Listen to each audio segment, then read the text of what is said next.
Hi, welcome to Writers in Focus. I'm your host, James Taylor, and today I'm delighted to have as my guest, Innocent Chukwuwinke Odenigbo. Did I say that correctly? You did. May I call you Innocent? Yes, you may. I'd like to welcome you to the Atlanta Fulton Public Library and the Fulton County Government Center. Innocent is the author of a wonderful book called A Human Comedy and Autobiography. It's available in bookstores, online, and in your local library. Before immigrating to the United States in 1998, Mr. Innocent Odenigbo worked as a teacher, a college professor, a civil servant, a journalist, and as an award-winning television news anchor in Nigeria. He has traveled widely in Africa, Europe, and America. He has a PhD and an MBA. In 2008, he retired from the Blue Cross Blue Shield of New Jersey organization. And I love to say this, you have gone from being a helpless African orphan to who's who in the world. Welcome once again to Atlanta. I'm going to say a few words and then I'm going to let you talk. We're talking about a man, ladies and gentlemen, who was born and raised in Nigeria on the west coast of Africa. Nigeria is, depending on who you listen to, either the 7th or 8th most populous country in the world. Nigeria has more people than Russia, more people than Japan, more people than Mexico. It has enormous wealth from oil. It gained its independence from the United Kingdom in 1960, but the legacy of colonial rule persists. After reading your book, I feel I've got a handle on Nigeria, but I'd like to begin with you, because you're the object of this debate. In 1941, you were born in the ancient, fabled city of Enri in Nigeria. Tell me about Enri. What is that, the significance of Enri? Okay. Nri, we used to call it the holy city of Nri, and it's not for nothing that it's referred to as such. Nri, the Nri kingdom, is perhaps the oldest kingdoms in West Africa, beginning from the 9th century AD. So, Nri has occupied a very prominent position in Igbo culture as a whole. They were the people who introduced title-taking in Igbo land, establishing taboos throughout Igbo land for the guidance of the people. They established the cosmos for the Igbos, the market days for the Igbos. And so, Nri, really, in many parts of Igbo land, is referred to as the city where all the Igbos passed to the land of the spirit. If one were to say in 1941, Innocent Odenigbo was born, he is destined for greatness because he was born in the city of Enri. He has fabled grandparents. His parents are educated, they seek wisdom, they are respected by everybody, but no one could have predicted that your father Lazarus died 7 years later. I want you to address this because there's this notion that, and I'm filled with stereotypes, Innocent. There's this notion that all around the world, if you lose your father, the family comes together to take care of you. Quite the opposite happened to you. Will you talk about, and this is in the book. Yes. Well, my family occupied a very important position in the kinship institution in Nri. In fact, the last Ezenri, that's the king of Nri, that was dethroned by the British, was my great-grand-uncle. He's the brother to Odenigbo. So we were a respected family. My grandfather had 9 children, of whom my father was the first born. And the children in those days, everybody aspires to inherit the, what do you call it, our forefathers. Exactly. All the legacies of our forefathers. Legacy, yeah. So it was my father's right, really, to inherit. But unfortunately, death snatched him quite young. By the time he died, I had 2 siblings. I was the firstborn, the girl that followed me, and a boy. We were living in Enugu, very near Enugu right then. And he had come back from the north because his sister encouraged him to return from the north. You know, this northern problem was there always. So his sister asked him to come back to the East and make a living in the East. So he came down, established himself, built his own house, had large farms. Then he was cut down by death. Then the next in command will be his brother, the next junior brother. Oh, he fought tooth and nail to make sure that that thing comes to him and not to me. I am the first son of the first son. But by Igbo tribal rights, you are next in line. Yes, and these uncles conspired against you. Against me. From the very beginning. From the very beginning. Yeah, yeah. Even going to school, they wouldn't let me go to school because they thought that if I went to school, I would know my rights. Right. We're talking about 1948. 1948. Nigeria is under British rule. British rule. But at the same time, women and children have no rights, basically. No rights at all. My uncle sold off my father's properties, everything, while my mother was home mourning her husband's death. No, in the book, in the beginning of the book, Innocent, I mentioned this before the interview. I think I'm just postulating this, that even at an early age, your father instilled in you a love of education. Oh, yes. And I think, after reading this book, that your family, these uncles, resented your ambition to educate yourself, to be educated. Exactly. Any truth in that? At the age of 4. You wrote the book. Yes, at the age of 4, my father, who was a staunch Catholic, sent me to an Anglican school just to make sure that I started learning. At home, he has a classroom for me at home. Has his blackboard where he taught me ABC, 1, 2, 3, and all that. If I went to school and came back and got anything wrong in school, he won't beat me, but he would take me to his blackboard and make me get it right. That's in the book, Yeah, before I have my lunch. That was how serious he was with my education. Let's talk about this for a minute. Here I talked, Innocent, forgive my smile, because this is very serious stuff, but you endured a painful education, not just learning things, but am I recalling this correctly, that you were at a Catholic school, and if you didn't pay your fee, you were lashed until you provided the money? Yes. You're not making that up. I am not. One of my uncles was a teacher in the same school.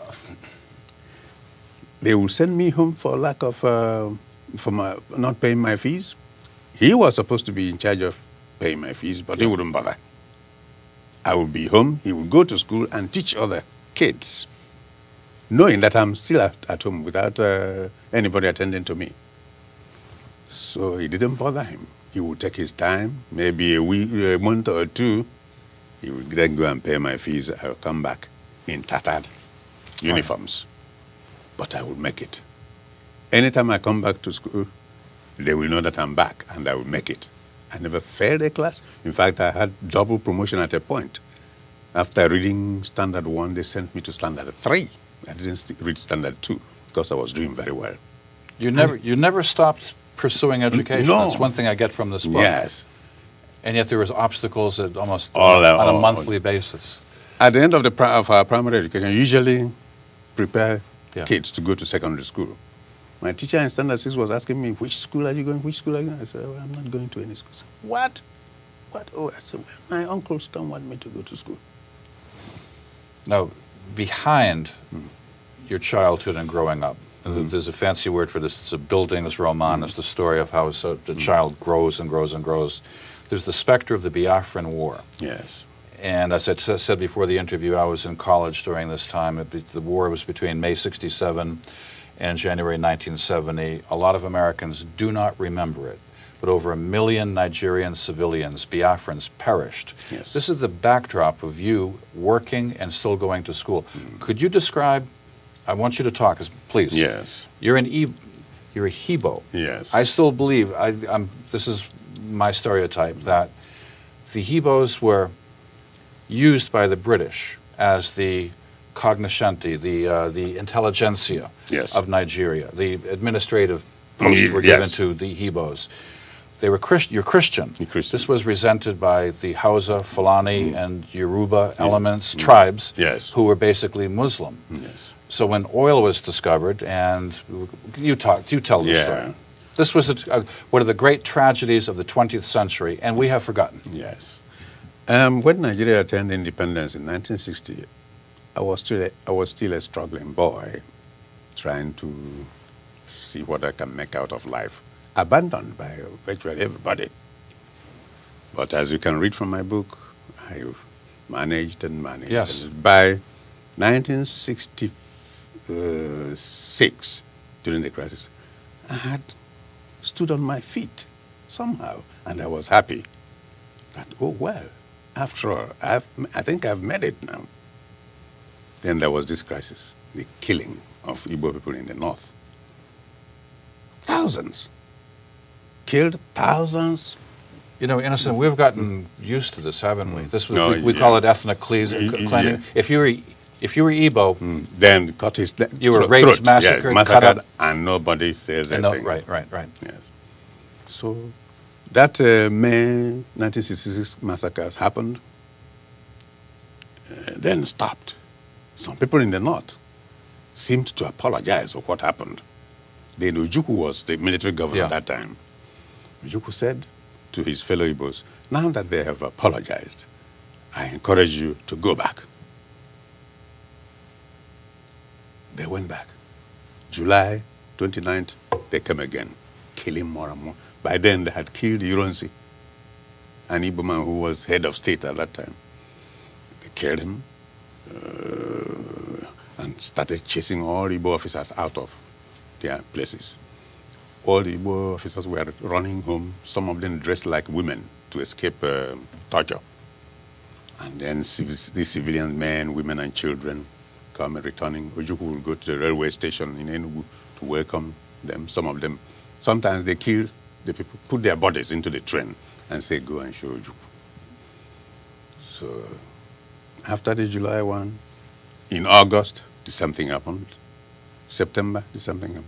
October, something happened.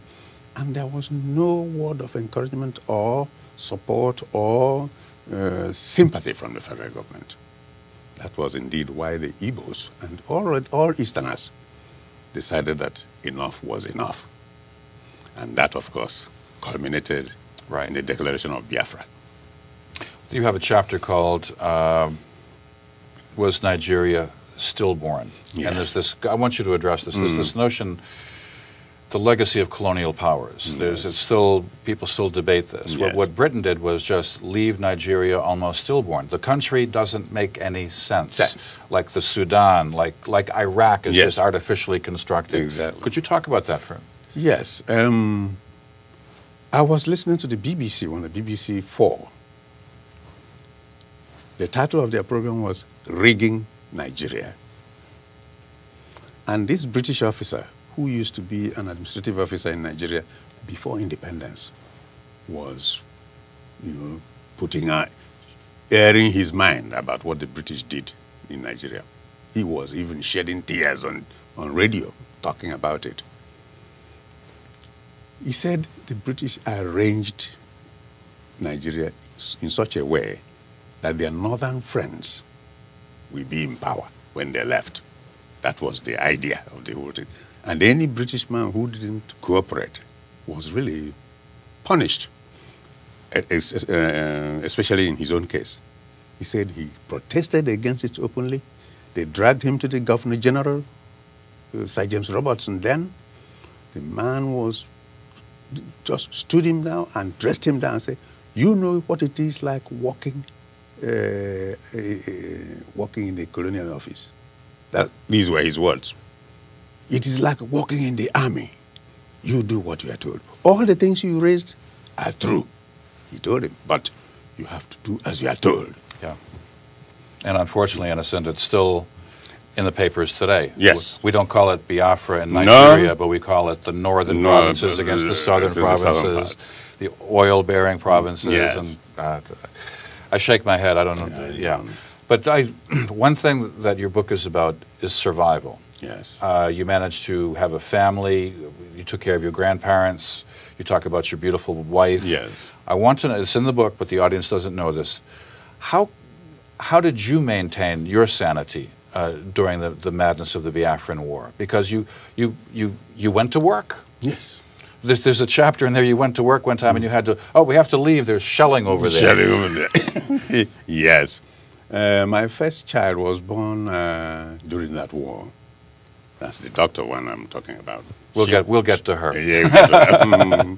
She was born then, and we were hibernating in one village, right inside the interior of Igboland. The only relief we used to have was from Caritas, you know, this Catholic. Yes, yes. And the World Council of Churches. But it's not always there. Sometimes, when they have supply, you go, you know, nursing mothers go to get their baby's milk. They give them. If there's no supply, there's nothing to give you.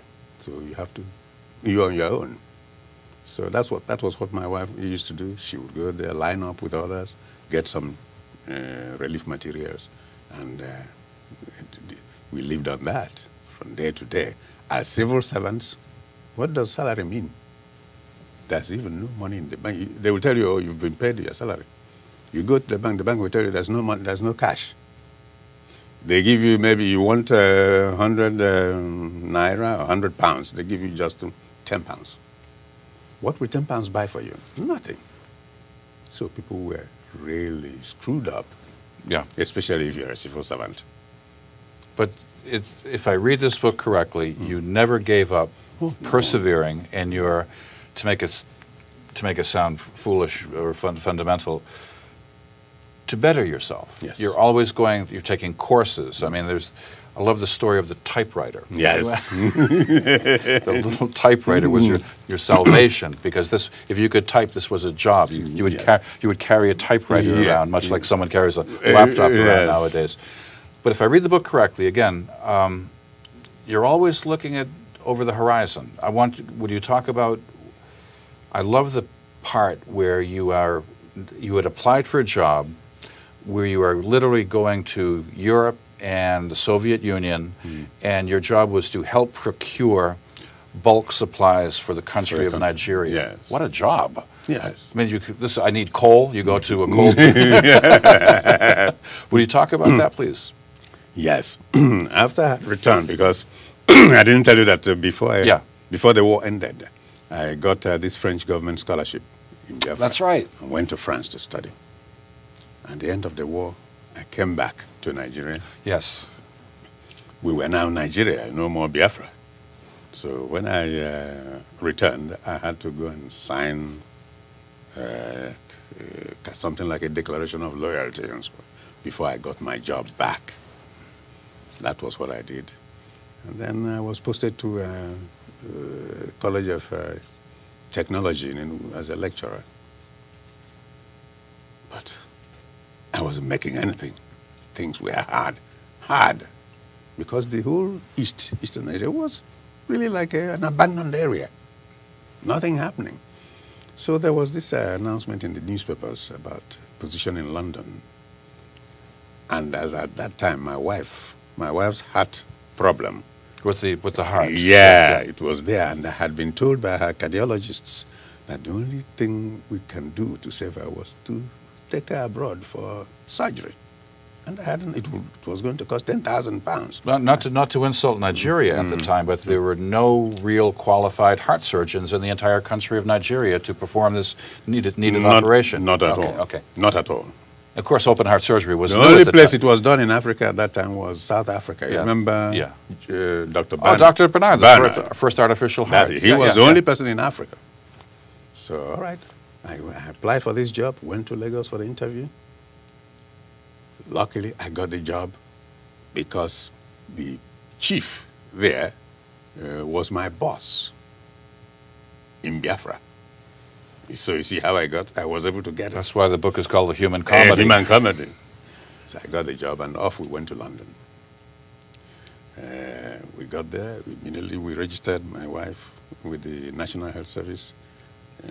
Her first visit to the doctor, they looked at her and discovered the same heart problem and said, you have to go for an operation. I said, good, that's why I came to England. Well, the job is good, but this is very important to me. So they gave her appointment in Balham Hospital in London. Then our people, when they They heard tell it, you this rumor, but maybe some truth to it. yeah, they kept calling, what are you trying to do? Don't you know what's happening? Why should you let her use your wife as a guinea pig? Oh, no, they just use Black people. as guinea pig. Don't, this is a very serious thing. Then I told my wife, she started developing cold feet too. So I said, we canceled it. No, we just postponed it. Somebody came with a homeopathic medicine. Oh, there's a homeopathic doctor who can help us. So they found a man. Happened to be a Ghanaian. We went to him. He said, oh, don't worry about this, they cut you up for nothing. You don't need to cut yourself up. Gave us all these tiny, tiny tablets and so on. My wife started taking them. And you know what? She improved, really. And we were happy. She even got a job in London. So, but the job itself, the Nigerian National Supply Company, was just a microcosm of Nigeria. The infighting you have back home, we're having it in London, in that small office. Within 2 years, it was disbanded. They asked us to come back to Lagos, and then they replaced us with their own people, that kind of thing. So when I came back to Lagos, I just resigned and returned to in London. I'm just going to jump really forward. Yes, I know. Because this interview's... you have wonderful children. You sent a daughter to medical school thinking that your daughter would take care of your mother, your wife. That really didn't work out. But in 1997, you won a United States Diversity Immigrant Visa Lottery in Nigeria. Yes. Thank God you could read English and French newspapers in Nigeria. So you need a sponsor to come to America. You get a visa. You can live in the land of the milk and honey and prosperity. And you land in you have a sponsor. Yes. You have to have a sponsor. Yes. You land, the aircraft lands, and your sponsor ain't there. Will you tell that story? I mean, even in America you had trouble. And and you persevered. Yes. But it makes a great story. Yes. On September 15th. You land with your family. I landed with my family at in the New World. JFK, in the New World. And then we passed through immigration, came out. And we were looking around for somebody who may be waiting for us. There was nobody. Others who came with us, people came, picked everybody. And very soon we were the only family left at the airport. So I had to go to the phone booth to call him. Called his house. I got his wife. His wife said, oh, you wait at the airport, he's at work. He will come for you after work. I said, what does this mean? Madam, you don't seem to understand. She said, she just banged the phone on me. So we picked up a taxi, used the little money we had. I think you had like $24 or something like that. Yeah, because we came in with $200 and I used $126 to pay for the taxi. Got to their house. Right. Got to their house, came in. The woman stormed down, abusing me. Said, I told you to wait at the airport. Why did you come? This and that. No, you are a liar. This and that. I didn't know where all that came from. So she threw us outside. We went to the street. We were standing on the street there. Then she saw us from upstairs. She didn't like that we were standing on the street. So she sent a cousin to her husband to take us to one hotel in Edison. This boy rushed us to Edison, dumped us there, and I said, but I don't have money to pay for the hotel. Oh, no, they didn't give me money. He just entered his car and left. I had only 70 because I had spent 270. So I paid $70 to pay for one night. I said, okay, I will wait. By evening, when I knew the man had returned from work, I called him. So he said, yes, that you insulted my wife. You did this and that. You didn't tell me you had somebody in the South. All these things were Greek to me. And I said, please, can you lend me some money? When I get settled, I will pay back. He said, no, is that how you ask for a loan? I want you to apologize to my wife. I said, okay, let me apologize to your wife. He gave the phone to his wife. And I apologized to the lady for what I didn't do. And that was, after that, that was the last talk I had with him. We never met again. And true to your word, you don't mention his name in the No, book because he's yes, just a sponsor. Yes. One thing I take away from this book is that we're going to run out of time in a second, but you have crushed so many stereotypes. Your life as an indigenous African man has been every man for himself. And you were raised a Christian. Even there's a story where the Christian school you attended said, "Hey, get out of here." Get out of here. Well, you found a job with Blue Cross Blue Shield, New Jersey. You have successfully raised a family. You've written a wonderful book. And ladies and gentlemen, I'm going to conclude on that thought. If you want a good read about a successful Nigerian man and an American citizen, read A Human Comedy and Autobiography by Innocent Chukwuwinke Odenigbo. Innocent, thank you for being here. Thank you, James. And that was it. You kind of shattered a lot of my preconceptions. And we keep on talking. Yeah.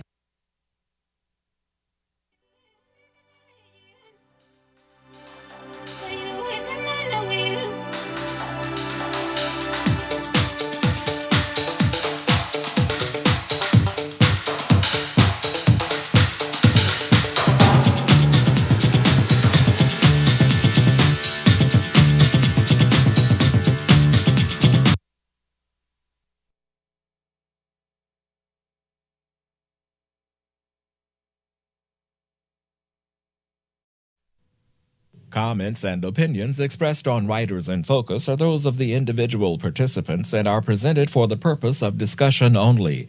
No endorsements by Atlanta Fulton Public Library System or Fulton County Government are intended and none should be presumed.